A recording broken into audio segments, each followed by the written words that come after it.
Hello students, welcome to my channel maths podium. मैं हूं आपका मैथ्स टीचर रोशन और आज हम लोग चैप्टर स्टार्ट कर रहे हैं अलजेब्रा।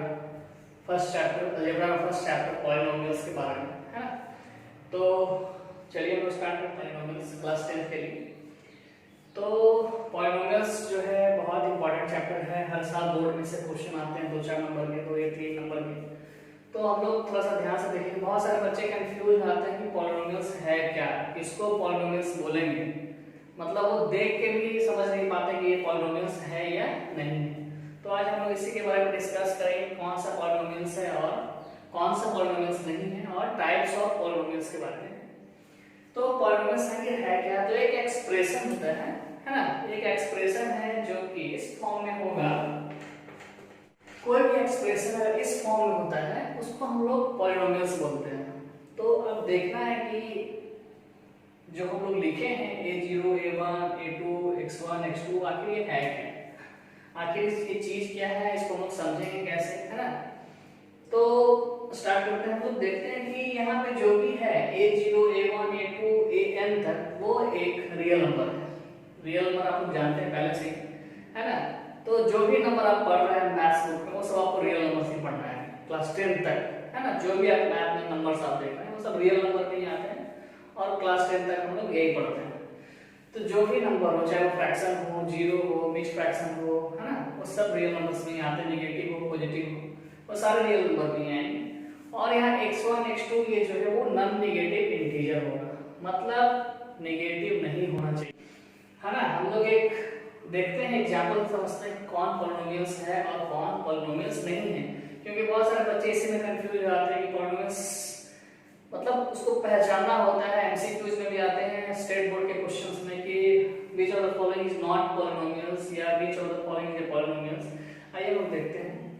अगर हम सिर्फ देखते हैं x², है ना, तो ये पॉलिनोमियल्स है।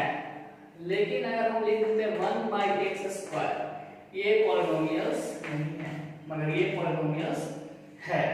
क्योंकि डिफिनेशन से ही क्लियर है हमारा कि कोई भी एक्सप्रेशन जो इस फॉर्म में ही होना चाहिए, इसके अलावा अगर किसी और फॉर्म में होते हैं और रियल नंबर ना हो, नॉन नेगेटिव इंटीजर ना हो, तो वो सारे पॉलिनोमियल्स में नहीं आएंगे। हम लोग पॉलिनोमियल्स में वही आएंगे जो इस एक्सप्रेशन में लिखा हुआ हो, है ना। इसी तरह कुछ एग्जांपल और हम लोग देखते हैं कि कौन सा पॉलिनोमियल्स है और कौन पॉलिनोमियल्स नहीं है। अब आप लोग से पूछ रहे हैं ये पॉलिनोमियल्स है या ना। आप सोचिए, दिमाग लगाइए, पॉलिनोमियल्स है या नहीं। तो हम लोग के पास जो एक्सप्रेशन लिखा हुआ है उसको हम लोग देख के समझ सकते हैं कि ये पॉलिनोमियल्स नहीं है, क्योंकि यहाँ पे जो आ गया तो नेगेटिव इंटीजर आ गया और हमको चाहिए डिफिनेशन के अकॉर्डिंग नॉन नेगेटिव इंटीजर। जो हमारा डिग्री होगा वो हमेशा नॉन नेगेटिव इंटीजर से होना चाहिए, क्योंकि यहाँ पे आ गया नेगेटिव। तो इसको देखते के साथ ही हम लोग को बोल देना है कि ये पॉलिनोमियल्स नहीं है। पॉलिनोमियल्स लिखने का मतलब है कि जो भी हम लोग एक्सप्रेशन लिखे वो इस फॉर्म में, इस तरह के फॉर्म में हो जहां पे उसका डिग्री पॉजिटिव हो, फ्रैक्शन नहीं हो, नेगेटिव नहीं हो, वो सारे एक्सप्रेशन को हम लोग पॉलिनोमियल्स बोलेंगे, है ना। Zero is also called polynomials. Zero भी जो है एक तरह का पॉलिनोमियल्स है, जिसको हम लोग जीरो पॉलिनोमियल्स बोलते हैं।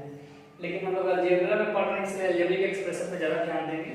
आखिर अलजेब्रिक एक्सप्रेशन में कौन कौन सा पॉलिनोमियल्स आता है, बस आप लोगों को ध्यान रखना है कि जो पावर हो वो नेगेटिव ना हो, फ्रैक्शन ना हो, रूट में ना हो, है ना। वो सीधे नंबर हो, नेचुरल नंबर्स में हो, काउंटिंग नंबर्स में हो, वो सारे एक्सप्रेशन आपको पॉलिनोमियल्स में आएंगे। और अब आई होप आप लोगों को समझ में आ गया होगा कि पॉलिनोमियल्स कौन है और कौन नहीं है, और हम बता भी सकते हैं कि कौन सा एक्सप्रेशन पॉलिनोमियल्स है और कौन कौन सा एक्सप्रेशन पॉलिनोमियल्स नहीं है। आइए हम लोग अब देखते हैं टाइप्स ऑफ पॉलिनोमियल्स। क्लास 10 तक जो पढ़ना है हम लोग को वो है क्वाड्रेटिक और क्यूबिक। क्यूबिक थोड़ा बहुत पढ़ना है, ज्यादा हम लोग क्वाड्रेटिक पढ़ना है, क्वाड्रेटिक पॉलिनोमियल्स के बारे में ज्यादा पढ़ना है। और एक है लीनियर पॉलिनोमियल्स जो हम लोग 6-7 में पढ़ चुके हैं, इसके बारे में डिटेल नहीं जानना है हम लोग को। हम लोग को जो मेन फोकस करना है वो क्वाड्रेटिक पॉलिनोमियल्स। लेकिन हम लोग एक एक्सप्रेशन उसका दिखा देंगे ताकि आप लोग कंफ्यूज ना हो कि कौन सा लीनियर है और कौन सा क्वाड्रेटिक है और कौन सा क्यूबिक है। यहाँ देख सकते हैं कि क्लास 10 तक हम लोग को जो पढ़ना है वो 3 पॉलिनोमियल्स टाइप्स में अगर पढ़ते हैं तो 3 पॉलिनोमियल्स हम लोग को पढ़ना है। पहला है लीनियर पॉलिनोमियल्स, दूसरा है क्वाड्रेटिक, तीसरा है क्यूबिक पॉलिनोमियल्स। इसका जो नामकरण हुआ है वो अकॉर्डिंग टू देयर डिग्रीज, उस पे डिग्री क्या है उसी के हिसाब से इसका नामकरण हुआ है। तो जैसा कि हम लोग देख सकते हैं लीनियर, लीनियर का मतलब होता है 1, क्वाड्रेटिक का मतलब होता है 2, क्यूबिक का मतलब होता है 3। इसी तरह बाई क्वाड्रेटिक अगर हम पढ़ते हैं तो पावर उसका डिग्री 4 होगा। लेकिन हम लोग उतना डीप नहीं जाना है, क्लास 10th के लिए जो मेन है हमको उसको फोकस करना है, ताकि समय नहीं है हम लोग के पास और सिलेबस बहुत ज्यादा है। तो लीनियर पॉलिनोमियल्स का अगर एक्सप्रेशन हमको लिखना हो तो उसको हम लिखेंगे ax + b। क्वाड्रेटिक का अगर लिखना हो अलजेब्रिक एक्सप्रेशन तो ax² + bx + c। अगर क्यूबिक का लिखना हो तो ax³ + bx² + cx + d। यहाँ आप देख सकते हैं कि लीनियर पॉलिनोमियल्स को क्यों कहा गया, क्योंकि इसका डिग्री जो है वो 1 है। उसका डिग्री क्या है 1 है, डिग्री मतलब पावर, एक्सपोनेंट उसका 1 है। इसका डिग्री जो है वो है 2, इसलिए ये क्वाड्रेटिक में है। इसका डिग्री 3, इसलिए ये क्यूबिक पॉलिनोमियल्स में है। जो सबसे बड़ा डिग्री होगा वही उसका नाम होगा, इस पर ध्यान रखिएगा। ये ना कि 2 देखे तो बोलिएगा क्वाड्रेटिक है, नहीं, सबसे बड़ा जो डिग्री आपको दिखे उसी का आपका नाम आपको बताना है। तो हम लोग तो देखिए लीनियर, क्वाड्रेटिक और क्यूबिक पॉलिनोमियल्स के बारे में, लेकिन हम लोग को जो इस क्लास में पढ़ना है वो क्वाड्रेटिक पॉलिनोमियल्स पढ़ना है, लीनियर नहीं पढ़ना है, और थोड़ा बहुत क्यूबिक पॉलिनोमियल्स पढ़ना है। तो हम लोग स्टार्ट करते हैं क्वाड्रेटिक पॉलिनोमियल्स। इसका जो अलजेब्रिक एक्सप्रेशन होता है वो होता है ax² + bx + c। a, b, c are real numbers and x is a non-negative integer, है ना। जो अलजेब्रिक एक्सप्रेशन को डिफाइन कर, पॉलिनोमियल्स को डिफाइन करता है वही एक्सप्रेशन आप यहाँ लिखा हुआ है ना। तो यहाँ डिग्री 2 है, इसलिए ये हम लोग इसको पढ़ेंगे क्वाड्रेटिक पॉलिनोमियल्स में।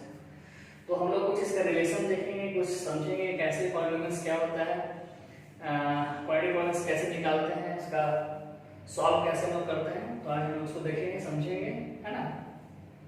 अब जो यहाँ पे है एक चीज आप लोग यहाँ ध्यान रखिएगा, यहाँ हम लोग पढ़ते हैं जीरोज ऑफ द पॉलिनोमियल्स।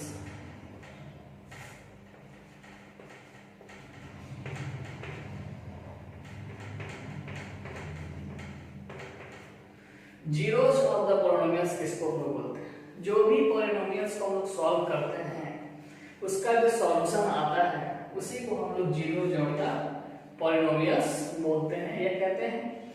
अगर लीनियर एक्सप्रेशन का हम जो वैल्यू निकाले x का, वो उसका जीरो ऑफ पॉलिनोमियल्स कहलाएगा। क्वाड्रेटिक इक्वेशन में जो x का वैल्यू हम निकालेंगे वो उसका जीरो ऑफ पॉलिनोमियल्स कहलाएगा। क्यूबिक पॉलिनोमियल्स में जो x का वैल्यू हम फाइंड करेंगे वो उसका जीरो ऑफ पॉलिनोमियल्स कहलाएगा। तो एग्जाम में अगर जीरोज लिखा है तो आप कंफ्यूज मत करिएगा कि ना जीरो लिख दीजिएगा, है ना। जीरोज कहने का मतलब हुआ उसका आंसर, आप उसका फाइंड करें आंसर। कोई एक्सप्रेशन हम यहाँ पे लिखते हैं और उसको हम लोग जीरोज फाइंड करने का कोशिश करते हैं।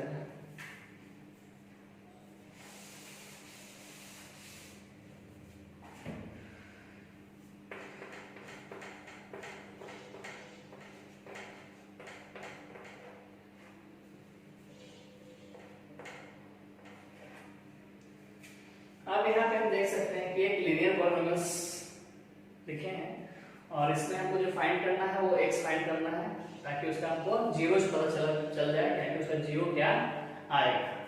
तो इसको हम सॉल्व करते हैं तो 2x = 4, ये प्लस में इधर जाएगा तो माइनस में, तो x बराबर -4/2 यानी x = -2।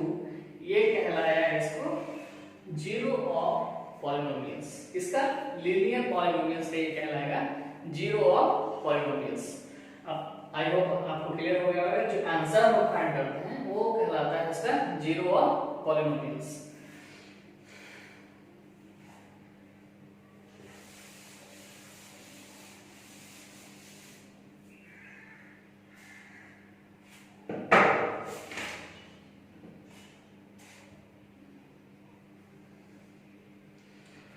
अब हम लोग देखते हैं क्वाड्रेटिक पॉलिनोमियल्स में इसका रिलेशन कोएफिशिएंट, इसका हम लोग पढ़ेंगे relation between zeros coefficient and it's zeros, है ना।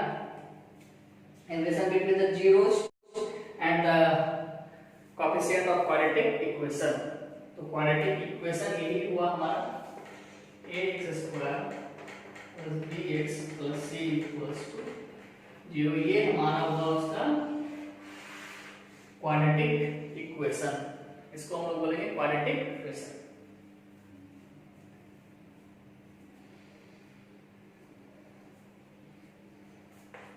जहां a नॉट इक्वल्स टू 0 होगा, क्योंकि अगर a 0 हो जाएगा तो ये क्वाड्रेटिक नहीं रहेगा, वो लीनियर हो जाएगा। क्योंकि अगर हम 0 रखते हैं, 0 में x स्क्वायर मल्टीप्लाई करें वो 0 हो जाएगा, सिर्फ बचेगा bx प्लस c। तो यहाँ पावर कुछ नहीं है तो 1 है, यानी ये लीनियर पॉलिनोमियल बन जाएगा। इसलिए हमेशा ध्यान रखना है कि ये जो होगा 0 के बराबर नहीं होगा। ठीक है, देखते हैं इसका रिलेशन, कुछ रिलेशन निकालते हैं इसका क्वाड्रेटिक का। तो हम जैसे बता दिए आप लोगों को कि जितना भी डिग्रीज का होगा किसी भी पॉलिनोमियल्स का, जितना भी डिग्री होगा मैक्सिमम डिग्री, वही उसका आंसर भी होगा, मतलब उतना नंबर उसका आंसर होगा। अगर पावर 2 है इसका आंसर 2 आएगा, अगर पावर 1 है तो इसका आंसर 1 आएगा, अगर पावर 3 है तो आंसर 3 आएगा, पावर 4 है तो आंसर 4 आएगा। तो क्वाड्रेटिक इक्वेशन है तो हम कह सकते हैं कि इसका आंसर कितना आएगा 2 आंसर, मतलब 0 इसका कितना होगा, number of zeros are 2, number of zeros are 2। तो उसका जीरोज कौन कौन होगा, अल्फा और दूसरा बीटा, मतलब इसका जीरोज का नाम को एक वेरिएबल हम सोच लेते हैं, तो अल्फा होगा दूसरा बीटा होगा। तो यहाँ पे हम लोग देख लेते हैं इसके इक्वेशन से हम लोग कुछ रिलेशन निकालते हैं, है ना, ताकि हम लोग को पॉलिनोमियल समझ में आए क्या कि अल्फा और बीटा है क्या।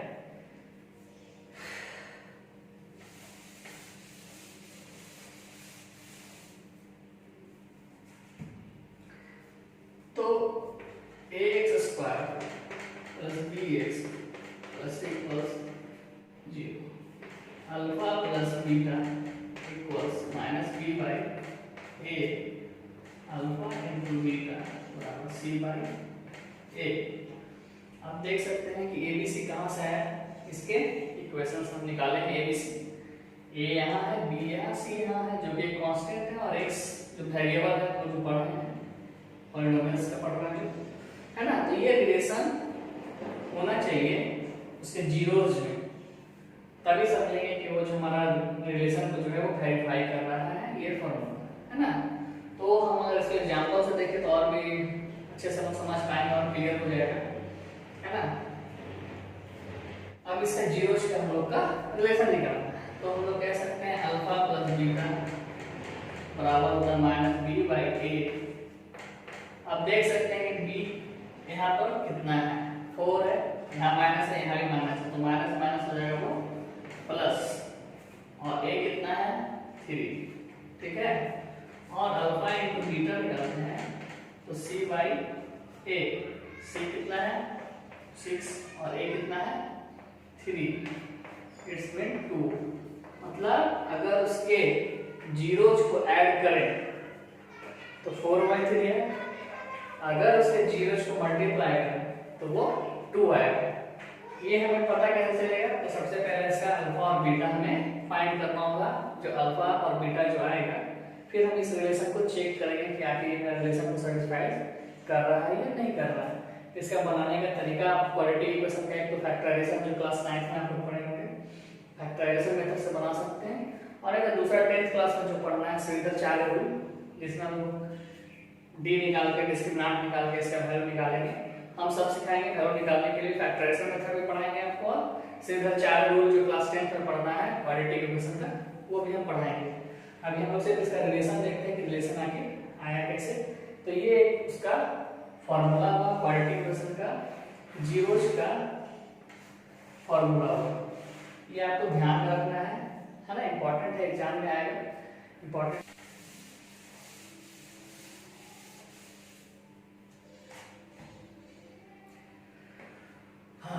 आज की क्लास के लिए बस इतना ही, और जो भी स्टूडेंट अभी तक मेरे चैनल को सब्सक्राइब नहीं किए हैं जल्द से जल्द सब्सक्राइब करें, और जल्द से जल्द हमसे जुड़ जाएं, और भी नए नए टॉपिक्स हम लोग आगे डिस्कस करेंगे, पढ़ेंगे। अगले क्लास में हम क्वाड्रेटिक इक्वेशन का सॉल्व करना सिखाएंगे और उसके रिलेशन के बारे में समझाएंगे। Thank you.